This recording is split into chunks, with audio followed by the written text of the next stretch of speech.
So you out there, you are becoming and being your greatest possible self. However I can support you, let me know. Number one, best way in my opinion, stay subscribed to the Marathon and podcast, and keep being and becoming your greatest possible self. Just keep it up, okay? That's all you got to do is keep showing up. That's the name of the game. Number two, when you're ready, would love to support you getting your message out to our audience on becoming your greatest possible self with an interview. If you feel like you're ready for that, send me a message. Let's talk and see if it's a good fit. Number three, when you're ready to launch your own podcast and build your own platform, I would love to support you in that as well. It's one of my favorite things to do to help people amplify their impact, their platform, their message, and really leave a legacy.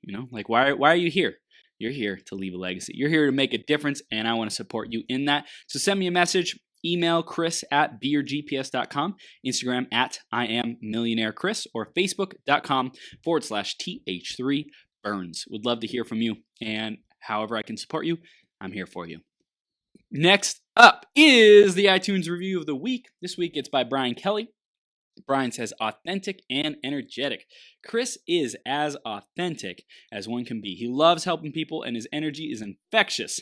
Watch this show if you want to become your greatest possible self. Absolutely. And if you want to get a chance to get shouted out on the 12-hour marathon, go to beyourgps.com/iTunes. And thank you so much, Brian Kelly, for giving us that review and just letting our audience and listeners know what you think of the show. And let's keep growing together. I'm going to introduce Paul and then bring him on the screen. Grab a piece of paper, grab a pen, be ready to take notes, because this guy has been on, I want to say like 7, 8, 9 times, something like that. Is a lot, because he constantly has wisdom to share. He constantly leads with his heart, and he's a freaking genius. That's why. And he's an awesome guy. I love him. He's my brother.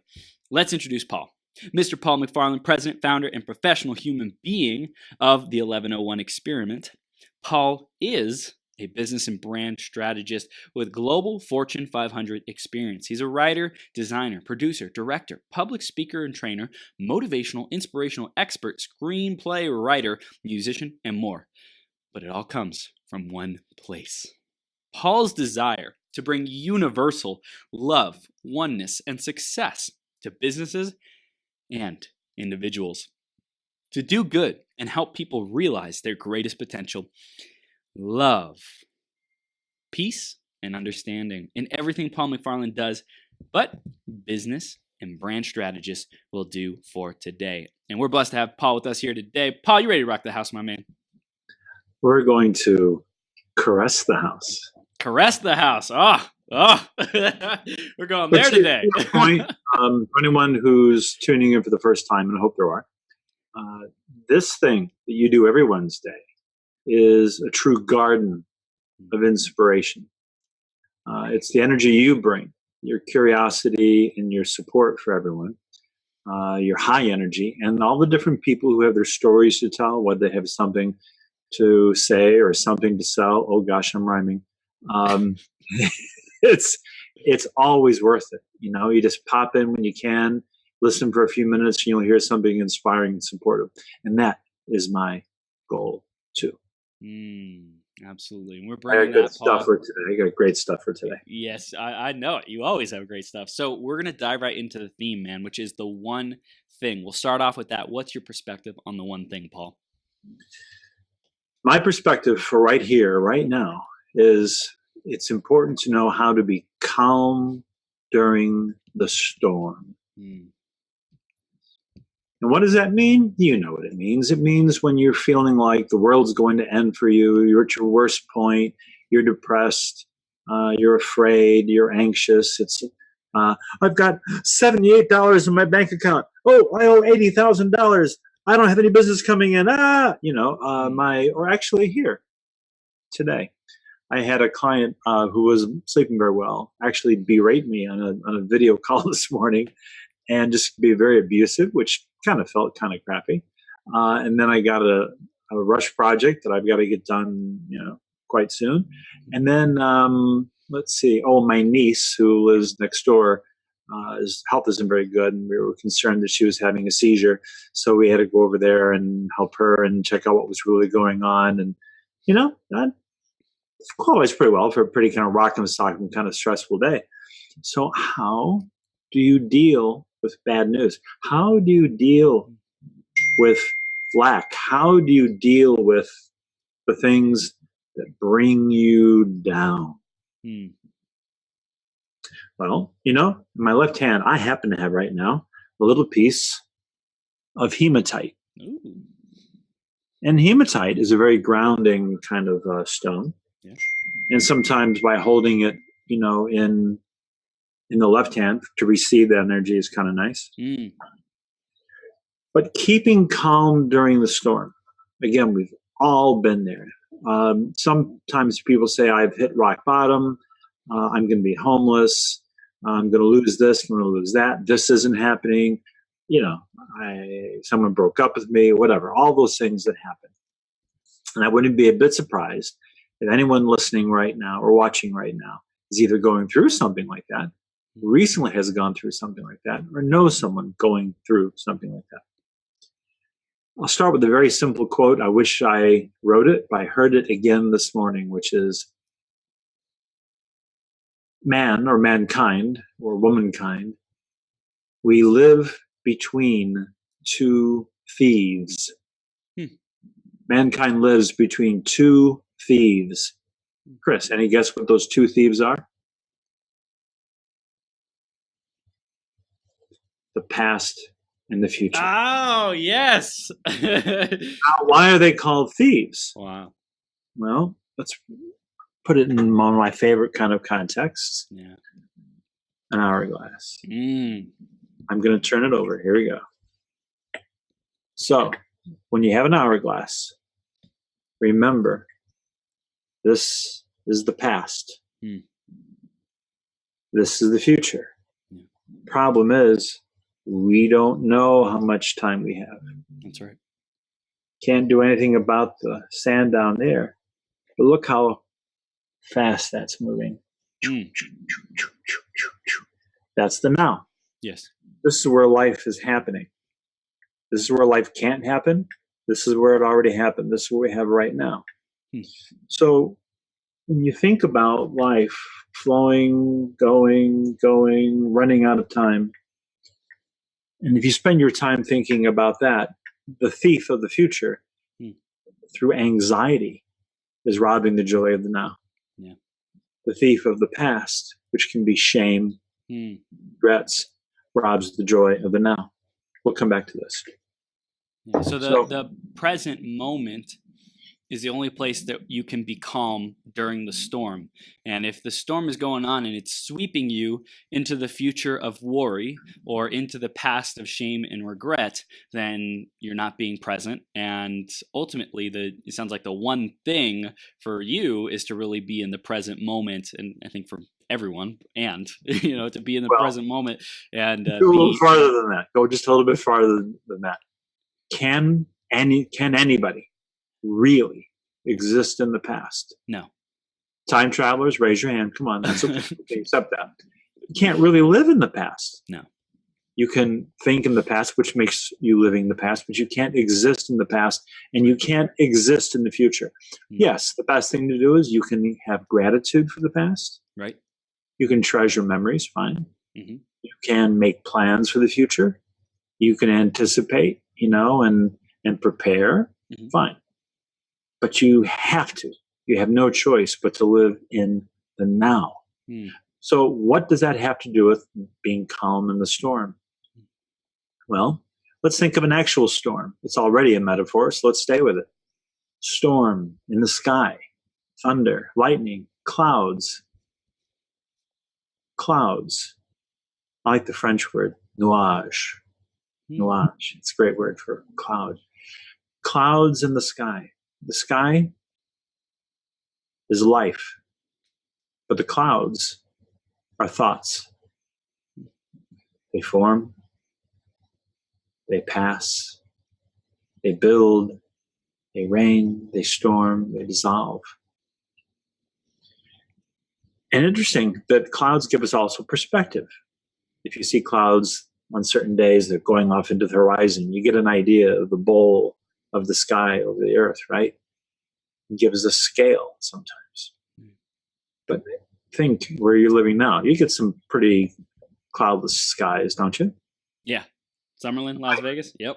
When you have a cloudless sky and you just see the same shade of electric blue, well, if you just step out of an airplane, you can say, wow, sun, and rejoice. But if that's your, typical existence, how many people actually stop and look at the blue sky? Probably not too many. And a few more people look at the sky when there are clouds, because we can imagine clouds, thoughts. That looks like Europe. No, that looks like a turtle on its back. That looks like, right? We analyze our own thoughts and we make decisions about them. So being calm in the storm.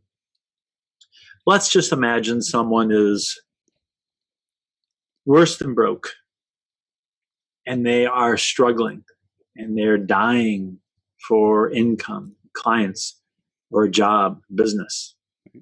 Well, remaining calm in that storm is essential. And I do mean the word essential, the essence, because how many people, anyone watching now, you, me, make a really smart, wise decision when you're stressed? No. When you're anxious?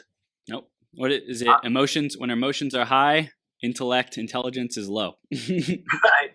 For instance, when people actually do choose to commit suicide, rare is the human being who does it in a very calm, thoughtful, wise way. Right. I was talking to a guy last night who lives in Taipei City. He's from Australia. He did a campaign about legal euthanasia.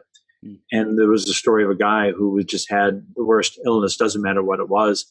The quality of life was down. He was just going to get worse and worse for his family. He was in constant pain, and he made a very rational, thoughtful decision to end his physical life.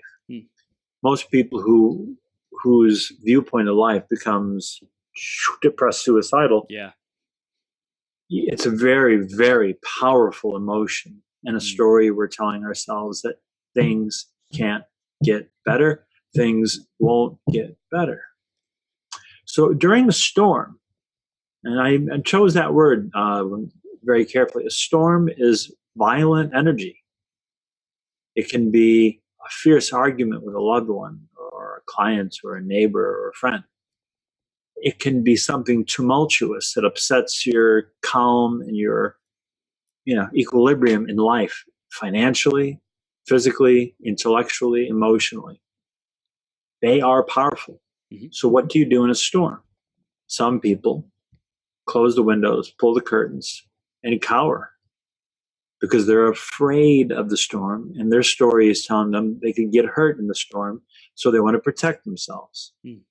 Some people grab their device and follow the weather and see what's going to happen. Is it going to get worse? They want to research their way into comfort. And think, whatever's going on, researching your way into comfort is probably a little step up from sticking your head in the sand. Totally, yeah. Getting smart and getting information and educating yourself about the storm. And the worst of it is heading your way. Do you call your neighbors? Or what my father did. He was a goofball in a lot of ways. But one thing he did when we were kids, when there was a tornado coming, whatever, he went outside, stood with his hands behind his back, and just kind of looked at the clouds and watched the storm. And you could feel the air pressure changing and the sky going green, which is the creepiest thing of all. And he invited us, to be out there and just kind of look at it and be calm about it. Like the last time, Ryan, there was a possible real tornado, I calmly take things that are fragile near the windows and I secure them. And then I just relax. I make sure that, if my iPhone is my communication device, I plug it into a battery and make sure it's fully charged. I make sure the battery, the external one, is charged. I just prepare. You prepare, right? Yeah. Well, again, during a physical storm now, if you go outside and face the storm, make friends with the storm, learn about the storm. In a way, it's sort of like David and Goliath. David stands up there in that great statue, with his saying like, F you, Goliath. If you ever go to the Accademia in Florence and you get to see that statue, you stand just to the right angle because it was designed to be way up there anyway. Great stories about that, by the way. We could do a whole show about the making of that statue. If you catch the gaze just right, it's a defiant, angry F you look. Like, I'm going to kick your bloody ass. Mm. So when you go out into the storm and you view it, you present yourself to it, and you try to be one with it, that can transcend your relationship with the storm. Hmm. So again, let's stick with financial storm. If someone is really worried about how am I going to pay my bills next month, where is business going to come from, how am I going to do this? Okay, you've identified fears. Good for you. You've identified the gap between what you have and what you want, and you don't know. That is quite a storm too, the true unknown. The first thing I recommend for everyone, and we've talked about this on almost every show, is have a daily practice. Mm-hmm. About 45 minutes ago, I came out of transcendental meditation, which I think is the best in the world. And one of the best things about it is you never have a bad one, you never have a great one. They're all good. They're all good. Doesn't matter how many times you strayed from your mantra and whatever thoughts you had, it doesn't matter. You just take it easy. Everything is good. It's all good. But I've been doing that 1.7 times a day, 1.45 times a day. I don't know what on the aggregate how it works out since November 2017. Every day. And it's a fantastic thing.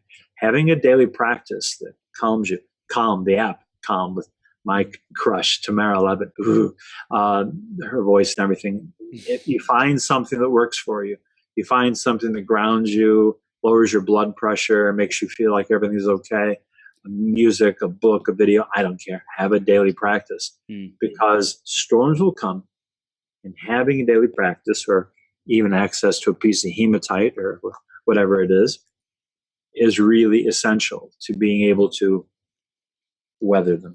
Yeah, 100%. I think it's so important to be flexible and adaptable in that storm as it happens, but have the roots planted in whatever is the root. Maybe it's a daily practice, maybe it's a mindset to get into a habit, a ritual, whatever it is, like to do to get to that place of resourcefulness. And it's so interesting that you said your dad took you outside during those times. It just taught you how to, make friends with it or observe it, be aware of it, and how that like served you the rest of your life and gave you this mindset, as Misty and I were just talking about in the last interview, of like the emotions that come up, not like the quote unquote negative emotions, right? Fear, scarcity, lack, whatever, frustration, uncertainty.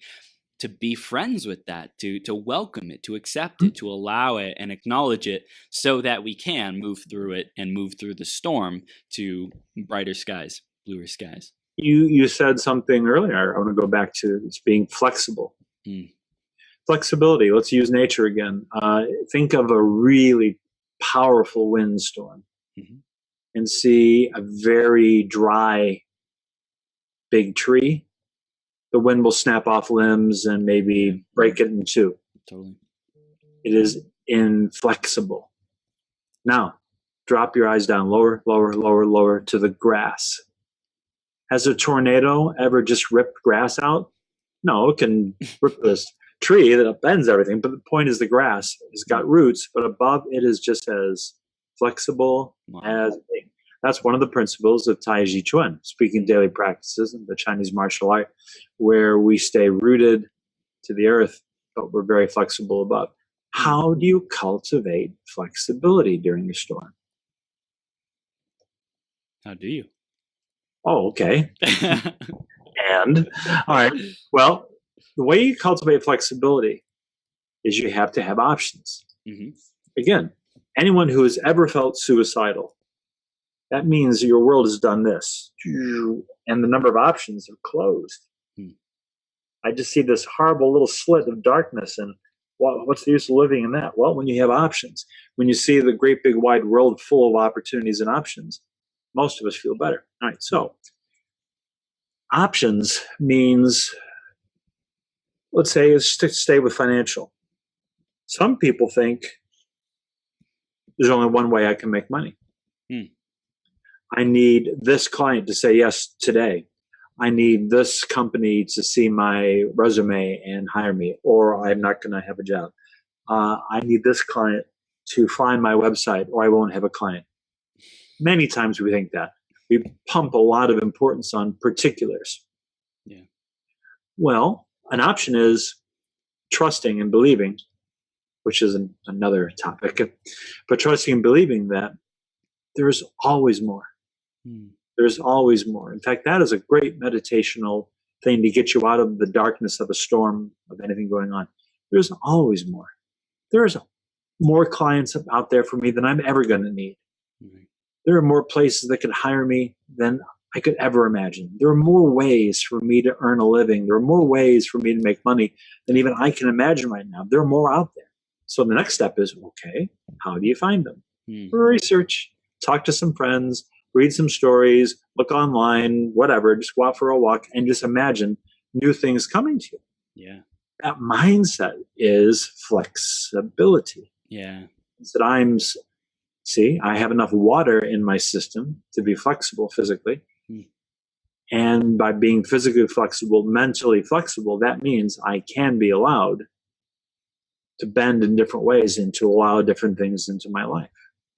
If I'm inflexible during a storm, it's really going to suck because it's going to feel like there's no other opportunities. And the only opportunities you can see are in danger. Yeah, I've been practicing this recently. I think I said it on our call when we talked recently, like possibilities, really stepping into possibilities. What's possible? What's possible today? What's possible today? It's possible that someone could send me $500 for no reason, just because they say they love my work. They love the 12-hour marathon. They love becoming your greatest possible self. And they're like, I want to support you, Chris. Like, that's possible. Is it likely? No, we won't go there, but it's possible. It's possible. Hey, Chris. Yes. I know this is unusual, but I need to step away for about a minute. I know you'll have something to talk about. I'll be back. Cool. Got it. So the possibilities, I love it because when you can get into that mindset of possibility, of just really looking at what's possible today, who could you meet? Who could introduce you to someone? What could you create? What exposure could you get? What could an article go viral? Could you find a strategy, an exercise? Could you learn a new daily habit that sticks with you for the rest of your life, that changes your life? Is it possible today is the day that everything changes for you? That's something I really love to think about. It's possible. It's so possible that you discover what is your purpose today. It's possible. It's possible that you discover the business idea, the vehicle, the marketing strategy, the client generation strategy. It's possible that you have a conversation with your teammate, team member, someone, your family. It's possible that you have a conversation with your family today, someone in your family, that changes your destiny forever, that heals past wounds and traumas. It's possible. It's possible that you make your significant other feel like the most special, beautiful, radiant, awesome, handsome person in the world. It's possible. It's possible that this phone call is your message to remember that it's possible. It's possible. So I love that. I could just keep going on. And I think something that Paul and I have in common is how effectively we're able to do that. How effectively we're able to truly see what is on the radar and to acknowledge what's off the radar to be able to attract even more into our lives. So I was just going on a possibility rampage saying what's possible to get people's minds expanded a little bit. Because like you said, I think that when we're in the storm, we can be so narrow, we can be so focused that it closes us off from closes off the channel, the connection to God, source, infinite, universe, creator, all the possibilities, just trying to have it all planned out, all figured out, expectations, different things like that, fear, lack, limitation, it closes us off to those things. Yeah. Well, here, let's bring it to point here. I had to step away because an ambulance came next door. My niece, I think, had another seizure. She has seizures because she has different issues, and so she and my sister have gone to the hospital to check on that. So, but you know what? What could be the story? Oh no, they're in pain, they're in trouble, and oh my mother, she's wishes she could have gone, but she couldn't, and this and that, and all, but you know what? Everything is in perfect harmony. Yeah. Because flexibility in that moment means that you have to also, there's that great thing that says, in everything, find the good. You get bad news, find the good in it, Yep. You're in a lousy mood, find the good in it, all the things that go on in our life, there's that opportunity to always find the good. Yeah. As this keeps going by here, this is in life. We don't know how much we have, do we? In the now. So right now,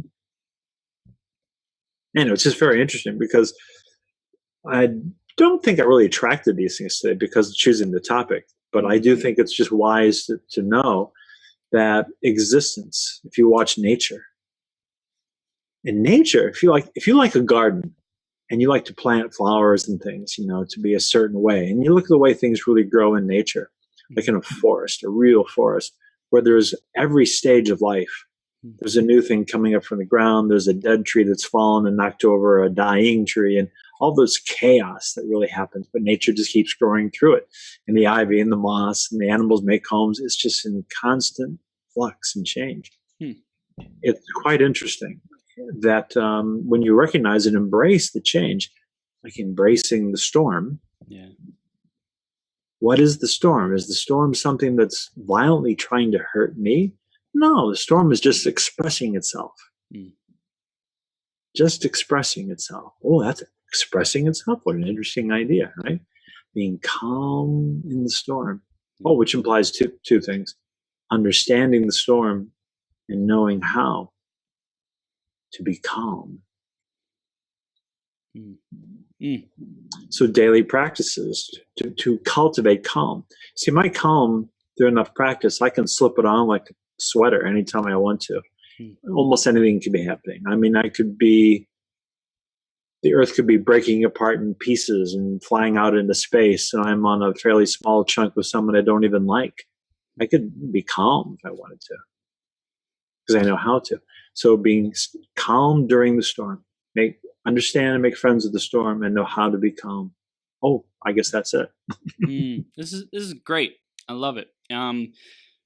Something that Misty and I also got into is like the aspect of surrender and trust and faith. I'm curious what your thoughts are on at what point does it become just letting the storm happen to us and getting like ran over by life and not being strong and being able to stand up against it? Like where do you see the balance of like being responsible as the creator and being powerful and like stepping into it, standing for something or standing against the storm, so to speak?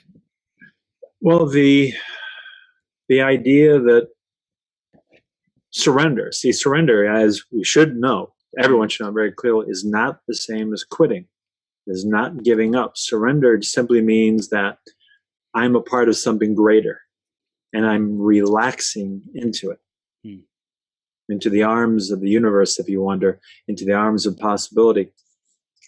Surrender is sort of like the byproduct of, if you intellectually can say, there are more options. This narrow situation that I think I'm in, as soon as I realize there's infinite more options of good for me, and seeing the good in that moment, that byproduct of that can be surrender. Because once you realize more options, some people could say, well, then I'm going to go work on something. I'm going to go do something. I'm going to go find. Well, that's fine. That's fine. But even if you don't do that and you just realize that that's sort of the truth you want to embrace, that byproduct is the sweetest surrender. Because sometimes, like I'll tell myself, I mean, I'm an entrepreneur, run a business, and I could go all the time, and sometimes I do. But one of the most amazing things is to pause and feel a sense of surrender. And here's one of the ways I cultivate surrender. Sometimes there's days where I think, okay, this is what I've got to do. The way I'm thinking and feeling right now, if I do it, it's not going to be my best. What do I think I need? Trapped energy. I'll get on my bicycle and ride 14 miles. And during that ride, expelling excess energy, one of the first things I now say, and this is due to a great friend of mine named Claire Kelly, the idea that what I can do is say, wow, if I'm working to become successful, wait a minute, I can stop in the middle of my day and get on my bicycle and go for a ride and get outside. I am successful that I can do that. I am successful that I can pause and not struggle and not fight. An unsuccessful person couldn't do that. I'm already successful. Wow. See, those thought replacements also kind of lubricate for calm, lubricate for surrender, and lubricate getting things aligned into better energy. Because the storm passes. Well, I don't know what the longest record for thunderstorms, or tornadoes in a particular area. If it's been like 2 solid weeks, I kind of doubt it. But the point is, usually they're really bad for a day or 2 days sometimes. Most people just can't take it longer. But the thing is, it really is violent as it is, it passes. Yeah. Again, like clouds. The clouds are our thoughts, and the sky is our mind. So the idea that things will absolutely pass is another way of realizing, this too shall pass. That's another way to become. There's so many ways. There's things to think and read and think about. Yeah. I've really stepped into like the surrender aspect of trusting that things are always working out for my highest and best good, and trusting that there's something bigger in store for me, that I'm meant for more than this storm, than this breakdown, than this failure, than this setback, lack, limitation, whatever I'm facing. And I love the opportunities to grow. And I'm just curious if people aren't yet at that point where they are so resourceful, like you're talking about, and being calm in the storm, in the eye of the storm, in the middle of the storm. What are their like steps? How can they reassure themselves that everything is okay and that they're going to be okay through these challenges? I would say everyone knows what that is. There's a difference between intellectually knowing what something is, experiencing it, and being able to experience it. For instance, anyone can think about a transcendent moment, which could be anything. It could be a book, it could be a movie, it could be one's lover, it could be a sunset, watching the ocean, or an animal, or their child. There's millions of them, of those transcendent moments where it's egoless and timeless. That's why people are sex addicts, because they want to fill that hole of ego and time and just disappear with bliss. Everyone has some experience with that, some memory of that. The difference is if you know how to take it on when you want to, even when external circumstances might suggest otherwise. So anyone who has ever had an experience like that already understands the benefit and the quality. When you make it a daily habit, you can do what I do. You can do what Chris does. You can do something only you do. It doesn't matter. But something that puts you in a calm, egoless, and timeless state, whatever that is, just trust it. I mean, maybe it's my character type. I don't know. But when I started doing TM, I didn't think about arriving anywhere. When I first began studying Tai Chi Chuan, I didn't think about ascending to anything in particular. It was just a journey I was going to be on. You get on this bus and ride it to the end. It's a commitment. It's a decision, obviously. Yeah. It's a lifestyle. It's like, hey, this is who I am. This is my identity. Yeah. It's a decision. Yeah. I think you're a pretty damn decisive person. I'm a pretty damn decisive guy. So, I mean, that can be cultivated. But when you get to the point through practice where you're able to step into that space, put that on when you need it, that is real awakening. That is almost mastery to be able to become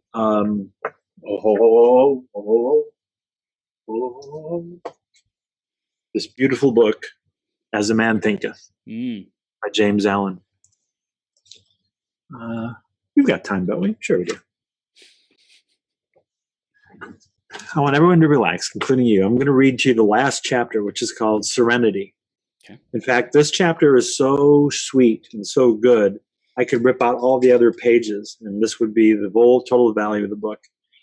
And when you think about being calm during the storm, I want you, meaning you, dear viewer, and you, my dear friend Chris, to think about what this says. This was written, 1800s? Yep. Means it's timeless. The chapter, the last one, is called Serenity. Calmness of mind is one of the beautiful jewels of wisdom. It is the result of long and patient effort and self-control. Its presence is an indication of ripened experience and of a more than ordinary knowledge of the laws and operations of thought. A woman becomes calm in the measure that she understands herself as a thought-evolved being. For such knowledge necessitates the understanding of others as the result of thought, and as she develops a right understanding and sees more and more clearly the internal relations of things by the action of cause and effect, she ceases to fuss and fume and worry and grieve and remains poised, steadfast, serene. The calm man, having learned how to govern himself, knows how to adapt himself to others, and they, in turn, reverence his spiritual strength, and they feel that they can learn of him and rely upon him. The more tranquil a man becomes, the greater is his success, his influence, his power for good. Even the ordinary trader will find his business prosperity increase as he develops a greater self-control and equanimity. For people will always prefer to deal with a man whose demeanor is strongly equable. The strong, calm man is always loved and revered. He is like a shade-giving tree in a thirsty land, or a sheltering rock in a storm. Who does not love a tranquil heart, a sweet-tempered, balanced life? It does not matter whether it rains or shines, or what changes come to those possessing these blessings, for they are always sweet, serene, and calm. That exquisite poise of character, which we call serenity, is the last lesson of culture. It is the flowering of life, the fruitage of the soul. It is precious as wisdom, more to be desired than gold. Yes, even than fine gold. How insignificant mere money-seeking looks in comparison with a serene life. A life that dwells in the ocean of truth, beneath the waves, beyond the reach of compass and tempests, in the eternal calm. How many people we know who sour their lives, who ruin all that is sweet and beautiful by explosive tempers, who destroy their poise of character and make bad blood. It is a question whether the great majority of people do not ruin their lives and mar their happiness by lack of self-control. How few people we meet in life who are well balanced, who have that exquisite poise which is characteristic of the finished character. Yes, humanity surges with uncontrolled passions, is tumultuous with ungoverned grief, is blown about by anxiety and doubt. Only the wise woman, only she whose thoughts are controlled and purified, makes the winds and the storms of the soul obey her. Tempest-tossed souls, wherever ye may be, under whatsoever conditions ye may live, know this. In the ocean of life, the isles of blessedness are smiling, and the sunny shore of your ideal awaits your coming. Keep your hand firmly upon the helm of thought. In the bark of your soul reclines the commanding master. He does but sleep. Wake him. Self-control is strength. Right thought is mastery. Calmness is power. Say unto your heart, peace, be still. Mm.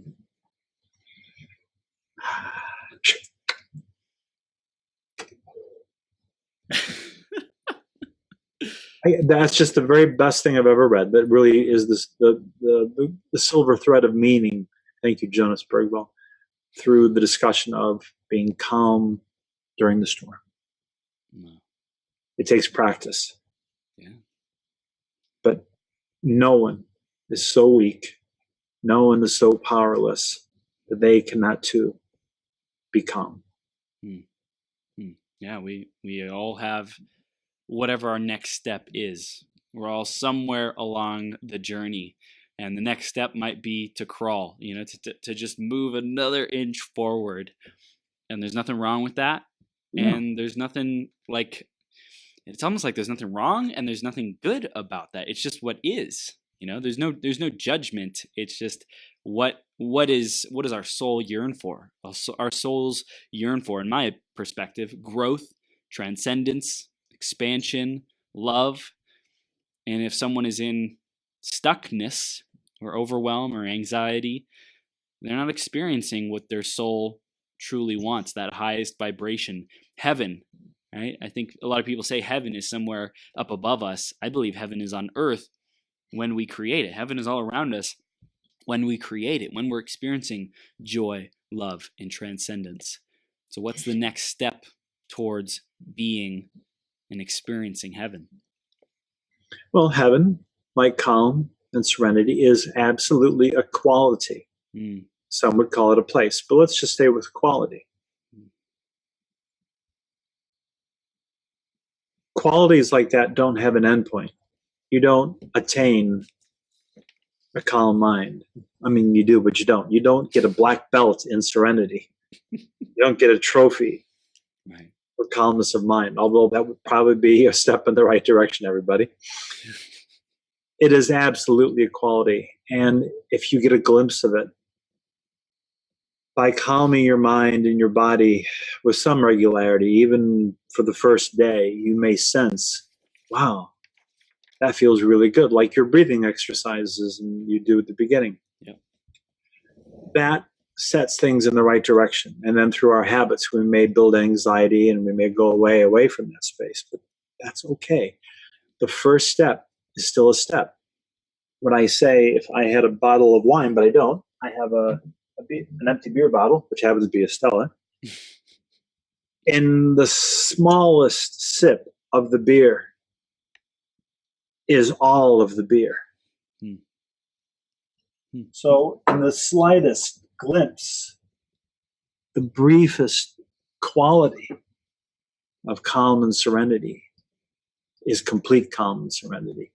And what happens is you get a glimpse of it and you make an afternoon feel a little bit nicer, or maybe over time, a situation where you would normally be anxious or tense, you practice and you get better. And over time, it just grows and grows and grows. And then you die. It just grows and grows. But the point is, once someone tastes just the smallest bit of it, you keep going. Yeah, and I think it's beautiful. What I'm hearing as well is just to be aware of the taste, to be aware of the sensation of calm, of peace, of serenity, of saying, mind, pause. Yes, and pause where? In the now. The two thieves, future and past, rob us of our joy because of the way we relate to them. Yeah. A storm can rob you of your joy depending on how you relate to it. Yeah, and I don't know about you, but before I did meditation, before I started meditation, I wasn't taught it by my parents or anything like that. Found it through personal development at age 22, 23, I learned it on the streets. So it's like, to experience that space, that pause, was so uncharacteristic to what I knew. It's like, maybe I knew it when I was a kid, but somewhere along the line lost the gap, right? The gap, the spaciousness, the calm, the pause, the centeredness with everything going around me, not just externally in society and reality and the TV playing and all this kind of stuff, but internally too, in my own mind, there's the storm going.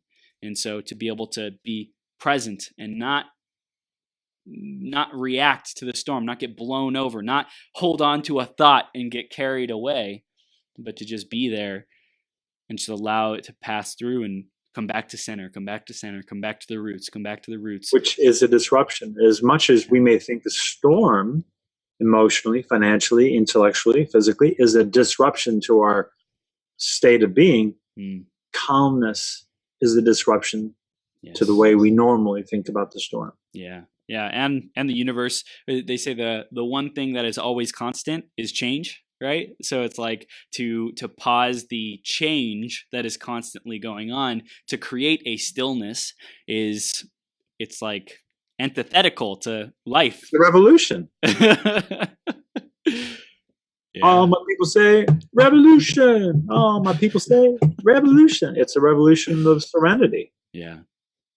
Because we have a lot going against it. There's that culture of despair that some people call life in the big city or in the Western world. There's that feel of not feeling connected, because you're not on social media. Yeah. There's that feeling of, I don't know what's going on. Everyone's talking about this. I don't understand it. And I think I'm being left behind. And I think, okay. Easy there, Tiger. Easy. Right. See? It's easy. Yeah. It's not natural, but it's typical. It's ordinary to be sort of caught up in that. So this is why this is a practical thing. There are people who go 100 miles an hour all the time and never shut down, never shut off. And they seem to be doing well and they seem to manage. All power to them. I'm not that guy. Well, I think it's today. It may have worked in the past, and increasingly there's so many distractions. It's like, I don't want to say it's an increasingly competitive world, and the people who thrive the most are just like hyper tapped into their presence, their gifts, their love, their energy. They're like able to best channel their energy. And if people are trying to constantly push away the fear, the lack, the limitation, the distraction, the noise, to be able to be there, but not effectively dealing with it. They're just trying to push it away rather than allowing it to just be all around them and be centered, which creates the focus, which creates the space to pour and direct their energy. Then I think they're going to get left behind. Those people who are constantly trying to deal with it the old way. Another manifestation of inflexibility. The new is coming at us all the time. It's like someone might think, podcasts are a thing still. I don't know about podcasts. Well, I don't know, and I can't do it. Is a very inflexible thing. It's like, I wonder what that is. I'd like to learn that from somebody. The curious and the flexible always dominate. In other words, if you know anything about martial arts, if someone comes running at you, well, if you're bigger and heavier, you can stop them. You can, drop and do tomonage and flip them over, or you can be soft and flexible in your own body and let them go. Yeah. Right. And that's part of what stresses are. There's something we feel are coming at us and they're bigger than we are. Yeah. Otherwise, it wouldn't be a stress. Even the little mosquitoes, can be small, but we think something is more powerful than we are. Wow. First thing you can do is learn to be more flexible to it. It's interesting. And just in language, it's a problem. Like, this is difficult, I'm stuck, makes it more powerful, creates a relationship that we are powerless. The problem is bigger than me. The problem is smarter than me. Wow. The problem is more connected than I am. The problem is more, Yeah. Is it? Is it really? Wow. How do you know? How do you know? Wow. We always talk about, studying the lives of people who have gone rags to riches. Can be very, very powerful. And you might think, well, if they can do it, so can I. Or you might think, well, they did it, but I can't. Well, the truth is you probably can't do what they did. Right. But you can follow what they followed. Leverage the principles and the energy that they exhibited of like David and Goliath, the small little guy taking out a big guy. I think that there's more to that story. I heard like Malcolm Gladwell dives into like what actually happened. But I think that the archetype of the little guy, quote unquote, who doesn't have the strength, the power, the whatever, actually has resourcefulness and being to be able to outwit, outcreate, outmaneuver, whatever, outbe any kind of challenge, any kind of obstacle. And you can let your mind race with what kind of challenge and obstacle someone could create and all the potential behaviors one could do it. Being lost in a lifeboat at sea and who's going to eat who, right? That's happened more than a few times. Yeah. And that's where, preconceived notions fly out the window for survival. One person might say, what we should all do is draw lots and kill someone and eat, stay alive now. One person might say, let's all rest and go to sleep. Yeah. And sleep as much as possible and don't expend much energy. We'll all live longer. But then one person might say, if I go to sleep, you'll kill me. So, it's all those ways our thoughts go to absolutes. Yeah. Powerful. Fullness of mind is something that should be cultivated. Practice it, even in small portions today, tonight, and you make friends with it. And whatever your behavior is that you choose, stick with it and see how it goes. But I think it's important. Essential. Yes, absolutely. Paul, this is gold, man. I want to let people know how they can continue their journey with you and grow with you and have a conversation with you, receive some of your genius. If you want to share a little bit more about how you help some of your clients to get the results that they get, can you tell us a little bit more about that? Whatever you feel like sharing, man. Okay, here's what I feel like sharing. When you moved out of the way, behind your right shoulder, all we could see was urn, U-R-N, which is the word for what you put someone's ashes in when they're cremated, but it's also sounds like earn. Oh, I earn by burning the past. I earn by transforming something physical into something else. I earn. Very interesting. I hadn't seen that before. I had noticed it before, but I noticed things, and that's when I noticed earn in your corner there. How do people relate to me? Connect with me? Well, if you look at the feed, you'll see my name. I'm on Facebook. I say yes to almost everyone. Not everyone, but almost everyone. And you want to have a conversation about something, about philosophy, about calmness of mind, or about how any business and brand is stepping out into a world right now where people don't believe in a damn thing. They don't trust anything anymore. What are you going to do to make a difference? Let's talk about it. I've got ideas. So, they can find me that way. But the main thing is, more important than finding me, because I find people, remind people this Wednesday thing is a garden of support, a garden of energy, a garden of love, a garden of inspiration that people can pick the fruit they like anytime. It's absolutely beautiful. And the fact you're still doing this after, 25 years you're doing this now? Close. With overtime, maybe 40. Yeah. Yeah, it's a superhuman thing you're doing, but you are at least a superhuman. So I appreciate you doing this every Wednesday. You're fantastic. And Chris, I love you. Thank you. I love you, Paul. And thank you so much. Thank you, here, for being you and your genius that you've developed over the years, the books that you've read, the calm that you have dedicated yourself to cultivating within yourself, the peace, the serenity. For people who want to find the book? Yeah. As a Man Thinketh, James Allen. Great book. It's a little book. So for sharing powerful resources with us. And I loved also the reading of the chapter. That was beautiful, super appropriate, and divine timing and planning and the beautiful present moment that we're in. Yeah. Right here. That's right.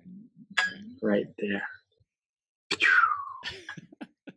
Awesome. So everyone connect with Paul, send him a message, let him know what your biggest takeaway was. You can also screenshot this live or replay or podcast. Tag me at I am Millionaire Chris, and I'll make sure that Paul gets it as well, because we are having a lot of fun. Definitely, man. We always do. Thanks again, buddy. Thank you. Have a great day. We'll see you soon, Paul. Okay. You too, man. Bye-bye.